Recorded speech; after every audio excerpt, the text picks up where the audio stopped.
So there's some more news stories that have circulated coming out of Ukraine. I know we haven't covered Ukraine in a few days now, but again, there has been some stories that have recently circulated that I wanted to share. Now, if you watch my previous coverage coming from Ukraine, then you'll know that we spoke about how Russian troops had stormed Chernobyl and are currently occupying the nuclear power plant. The news that came out today, however, is much more disturbing.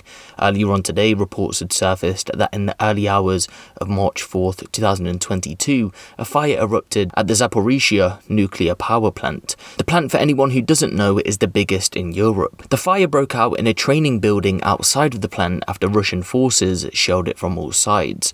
The alarm was raised by an employee in the plant who shared it on Telegram, saying there was a real threat of nuclear danger at Europe's biggest nuclear plant. Some experts say if something similar to Chernobyl was to happen, it would be 10 times worse at this nuclear power plant. Ukraine's foreign minister confirmed the reports in a tweet, but hours later, authorities claim that the facility was secured and nuclear safety was now guaranteed. Further reports say that no nuclear power plant material was released during the fire.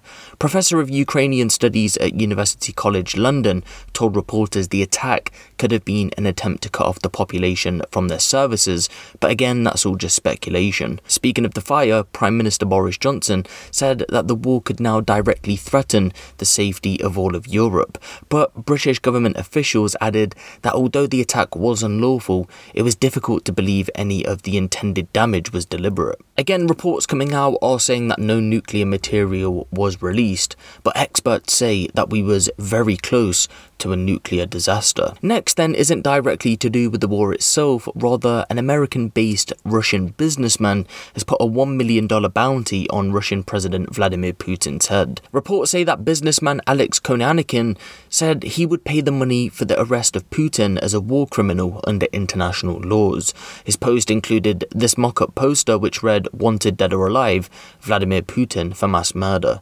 Facebook have since banned the post, but Alex insisted he wasn't asking for people to kill Putin, rather bring him to justice. So back to the war itself then, and reports have came out to say that a top Russian general has been killed after fighting in Ukraine, representing a major blow to the Russian military. Major General Andrey Sukhovetsky, deputy commander of the 41st Combined Arms Army of Russia's Central Military District, died over the past few days as the result of Ukrainian defense forces repelling the Russian offensive. His death hasn't been officially confirmed by Russia's Ministry of Defense, but his colleague Sergei Chipolov announced the news on social media. Ukrainian military forces confirm that the most senior Russian figure to die in the conflict so far was in fact taken out by a sniper. And so to wrap this round of reporting off then, I've got a video to show you guys of some Russian soldiers that have been captured. Check this one out. Rafik, Yura, Magomed, Evgeny, Pavel, Mikhail. 21 years, 20, 19, 21 years, I just turned 22. I'm from Dagestan, Nizhny Novgorod, incomprehensible. Russian army private. We arrived here for drills. We were not told anything but march forward. The commander just told, "You are going there."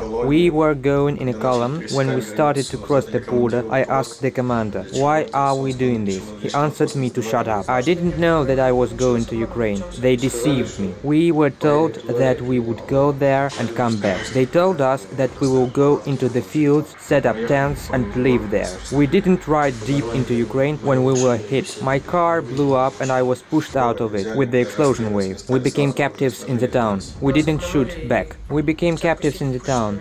We didn't shoot back. We laid our weapons at once. We were deceived and sent to war like cannon fodder. I didn't think that I will have to kill someone. I knew nothing. I was afraid. We are being sent to war like cannon fodder.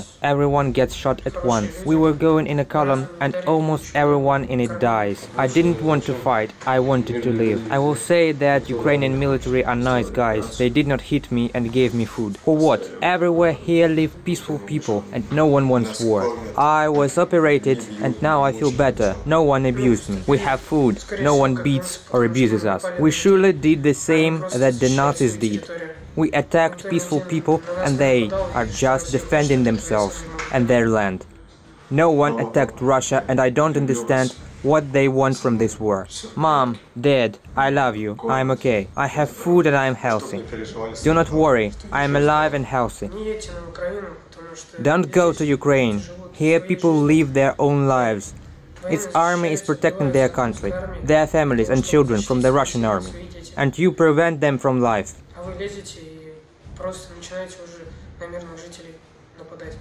Do not let your children here. Don't go here. You would better gather up and stand up against Putin. He is guilty in all